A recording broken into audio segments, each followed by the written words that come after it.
Politicians are returning to Parliament today for the first 2-week sitting period since the COVID-19 outbreak.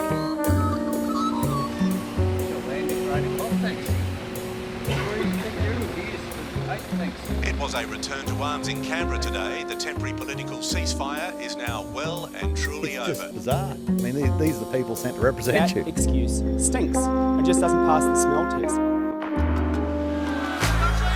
on my right, members on my left, members on both sides. Mr. Speaker. Parliament has concluded.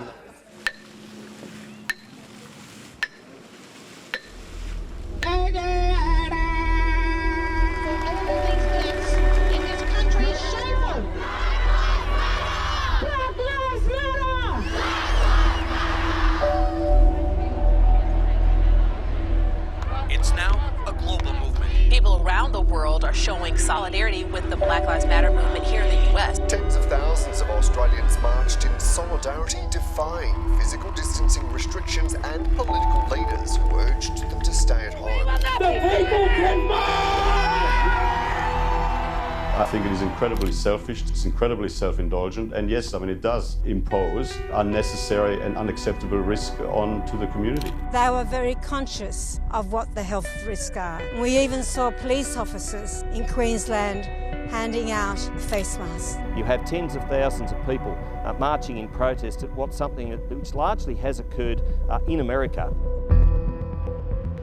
This is really right in the thick of where the protests came from the streets and congregated out the front to really bring the message home of Black Lives Matter, Indigenous Lives Matter, and the entire demonstration of the point that they were trying to get across to the front door of the politicians. That protest was several hundred people, but that weekend then tens of thousands of people gathered in cities across the country to protest exactly that issue. And that's despite there being restrictions on mass gatherings. What we saw play out between the conversations in the public was that the importance of demonstrating what started in Ngunnawal country here in Canberra but spread all across the country was a response to the outrage to the tragic murder of George Floyd in the US, but also the response that we had here to that racial injustice and those demonstrations to look back at our own history in Australia. For many people, for all the people that protested, for many Indigenous communities and Aboriginal people, the importance of getting out and just raising this issue and taking it to the politicians and taking to the streets really overpowered the current safety issues. The fear they have for their lives is much bigger than the fear they have of coronavirus at the moment. Whose lives matter? For too long, nice words, good intentions, but the lack of action and commitment has not seen a reduction to the custodies or the deaths in custodies. It's seen a escalation. We're now talking about history. We're talking about the glorification of historical colonial figures and what that says about our own history and who we're celebrating. What started from something that was a demonstration from the people and that came from the grassroots, and we're seeing that play out, you know, in the big house behind us. Pubs, cafes and restaurants are busily preparing to welcome back customers. The easing of coronavirus restrictions in Canberra is accelerating. Some of our toughest restrictions were today finally lifted. The Parliament coming back means we can actually come inside because restrictions are easing and we're starting to see the economy somewhat return to its pre-corona level. So with that in mind... It's been a while. Yeah, it has been a while. I haven't been to a licensed venue for yonks. It's great, isn't it, to have that freedom again. You start appreciating life in a new way when you've had it taken away from you. But with that return to normal-ish is sort of a return to politics as normal, and more you're seeing the opposition and the government fight over where the country's headed. We know the government's suddenly having to defend why it's suddenly offloading childcare workers from the JobKeeper program, and this pink recession idea is building where women are the hardest ones hit by the pandemic. It looked really terrible, to be honest, that of all the sectors, the most female-dominated, one of the most female-dominated, childcare was the first to lose JobKeeper. There might have been a point to it, and that is that a lot of childcare workers weren't getting it and they thought that they could redesign it. Government was arguing it was a fairer system that they were actually offering the sector. That's right, that they might have lost out because it didn't go to all the workers in the childcare sector. Well, and that's opened up a lot of questions. I think people wondering, well, what other sectors might have JobKeeper taken away before that September end date. And I think we've learned a bit more recently that it is likely to be in place at least until we have the outcome of this review that's coming. But there has been a lot of uncertainty exactly how is JobKeeper going to work and what support might there be post-September. And the Prime Minister's sidekick, Brendan Murphy, the Chief Medical Officer who's been there all the way through with him during this, as we recover more, he's become probably one of the most famous people in the country. Well, I'd likely to see less of him though now. He's become a very familiar figure in these improbably high-rating late-night press conferences, and yet he is disappearing from public view. He's got a new job in the offing, in fact. Many issues on the table today, and I welcome, of course, the Chief Medical Officer, Professor Brendan Murphy. So, Brendan, you might be the only Chief Medical Officer who's ever had a profile. You might be the only CMO Australians have ever known. Perhaps I've had a more profile than others, and it is troubling when I go walking around Lake Burley Griffin and have to wear a cap and sunglasses to stop being recognised. But it's true. The profile has been unexpected, and it's supposed to just come with the nature of what's been happening. I remember foolishly saying, well, I've done 3 years as a CMO and not one public health crisis. And within weeks, so we it's had your one. fault, is it? Well, that could be, Andrew.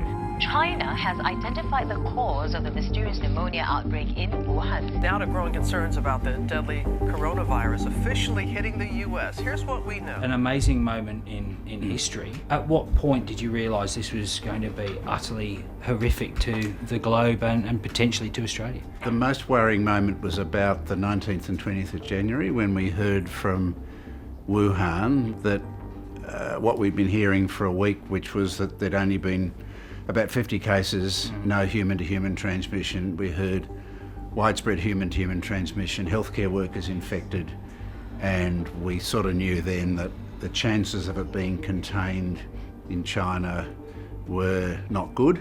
National Cabinet has been meeting today. How's this going to change the Federation? I don't know, Andrew. I don't know, but I think the Federation has really shown it's able to work really well. And I think there will be some long-lasting collaborative things that will come out of this one at the other side. Relations between China and Australia have taken another turn for the worst. China has warned its citizens not to travel to Australia due to what it says is an alarming increase in racial discrimination towards Chinese people. Coming after trade troubles over beef, barley and tourism. Dizzy, here we are mid-Canberra, mid-winter, and it's absolutely freezing as we stand outside the Chinese embassy here in Canberra. Which is appropriate because the relationship, as we all know, is in the deep freezer. So my hands can attest to that. And isn't it a shock? Because for so long, China has been such a major trading partner for Australia. It was so intrinsically linked, it seems. Yet over the past few weeks, the relationship's really taken a tumble. Yeah, that's right. Rivers of gold have flowed from China to Australia over the last 2 decades. It really has, in many sense, built Australia's prosperity. But of course, over the last few weeks, there are signs that something is seriously going wrong in the relationship. And it started, Sully, with the agricultural exports. This is what my happened wheelhouse there? right now. And you know, Australia, something like 1/3 of our exports go to China, farm exports. So when word came through that China wanted to whack an 80% tariff on Australian barley, a trade worth up to $2 billion just a couple of years ago, it was like shock, horror. It's pretty much shut the trade down overnight, and only for that to be followed in quick succession with word that 4 Australian abattoirs have had their export licence to China suspended. We're talking, again, maybe 1/3 of the beef that we sell to China, our most lucrative ag trade, coming to a halt indefinitely. It didn't stop there. China seemed to sort of pivot from goods to people, with warnings issued towards Chinese students and Chinese tourists about coming to Australia. Now, again, this looks on the face of it like part of a continuing pattern. If that's not a sign that there is something rotten in the relationship at the moment, I don't know what is. All eyes are fixed on a scandal emerging in Victoria. This is a story which exposes one of the Labor Party's faceless men, Adam Somirek. Channel 9 and The Age newspaper claim they've uncovered branch stacking on an industrial scale in the Victorian Labor Party. He's accused of rigging membership numbers in order to wield power within the party. There's not much more I could do other than take that action, which is to sack him from the ministry. In classic political fashion, within an hour, everything changes and the pressure moves from the government suddenly to federal Labor with this story emerging out of Victoria to the alleged branch stacking that was one that you had to see to believe. Yeah, it's a cracking tale by 60 Minutes and Nick McKenzie in particular. A really amazing political hit on not just any old politician, but a power broker. He was caught in a sting.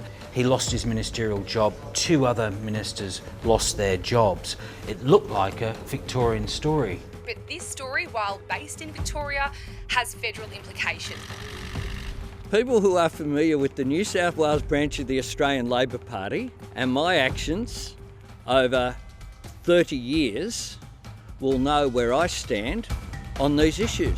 Dan Andrews, the Victorian Premier, quickly comes in, sends it off to a corruption commission, sacks the bloke, and then as the days go on, it's now a problem for Anthony Albanese. We've had this extraordinary intervention from Labor's national executive. It's gone in, it's basically taken over pre-selections in the Victorian branch, it's appointed administrators. I mean, Probes, you've been in this game quite a while. How significant or rare is action like this? Amazing. Well, we haven't seen anything like this in Victoria for 50 years. And why has it become a federal issue? Because the political sting was filmed inside the office of a federal MP, Anthony Byrne. He's a backbencher, but he's also has a really important role in federal politics. He's deputy chair of the Joint Intelligence and Security Committee. But this is something that remains quite murky. A lot of questions have been asked, but we haven't got many answers from Anthony Byrne or Anthony Albanese. This is another very hard day. This recession will be written in the stories of those who are experiencing terrible hardship. These are not just numbers. These are our friends, family members, workmates and neighbours. And on the final sitting day, you see another twist again, and all eyes are back on the economy as unemployment figures come out, and it shows that job losses are even higher than had been predicted. Yeah, we've now had more than 800,000 jobs lost during this pandemic. That is a devastating number, and we've seen as well that those figures are disproportionately affecting women and affecting young people. And the Prime Minister's spoken a few times about that real concern about that if young people in particular are losing their jobs at the moment and they're not getting back into work quickly, that can have long-term consequences, not only for them, but for the economy as a whole. One thing this has done though, it has snapped the coalition into realisation that unemployment benefit of $40 a day is not going to be enough. So we'll have Job Seeker, which is the replacement for New Start, at a higher level than it's ever been, and it's taken a pandemic to do it.